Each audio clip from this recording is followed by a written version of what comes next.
Nganong ang usa ka Kristohanon nga mobati kaluyas pagpangalagad sa Ginoo kay kulang siya oras ni Hesukristo. Kulang siya komunikasyon sa Ginoo. Ang battery bitaw kun maimte, kinahanglan man jud natong pughungan sa kalayo sa kuryente aron mabalik full charge sa iyang agi. Igsuon ako raning gisulti kay ako maning nasinati. So ang atong makuha leksyon nga pagtulon-an ani, si Kristo ang sentro diri kay siya man ang punuan ug kita ang iyang mga sanga. Once nga mukang kaniya, once mo distansya kaniya, ubati jud kag kalaay ug kaluya. Matingala na lang ka, mabuhat na lang ritso ang dili will niya. Maglisod kag kontrol kay ikaw nga sanga di distansya man niya. Ang sanga nga dili konektado sa punuan, dili jud na makapamunga. Ngunang ikaw ayaw gyud kumpiyansa ug distansya aron daghan kag bunga, aron dili ka may sama sa ubang sanga nga dili makabunga kay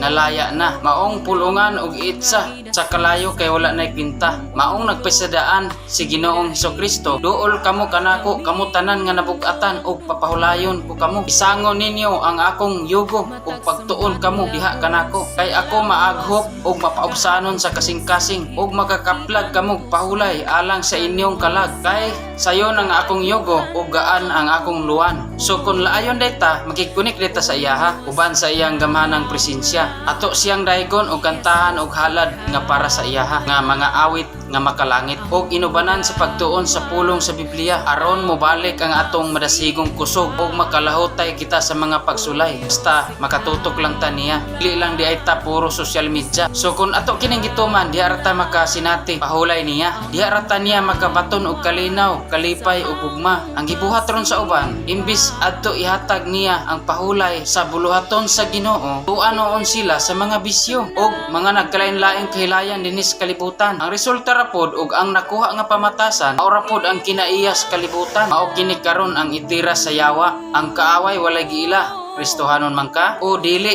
kay gusto ra gid sa yawa nga gub-on imong pagpakigrelasyon sa Dios. Daghang gaingon nga ang Kristohanon daw boring kay daghang bawal, pero sa imong paglingaw-lingaw duna ba kay tinuod nga kalinaw? Nawala ba imong mga problema tinuod ba jud kang nalingaw? Dako ka nang kagsayawa kay ang tinuod nga kalinaw dili mahatag dinhi sa kalibutan. Ara ang sikreto diha sa Ginoo. Ako i-challenge nimo kay igsunan, sulay ragud ang kinabuhing Kristohanon. Kung makatubo na ka diha ra matubag ang tanan nimong mga pangutana, maora na mga igsunan.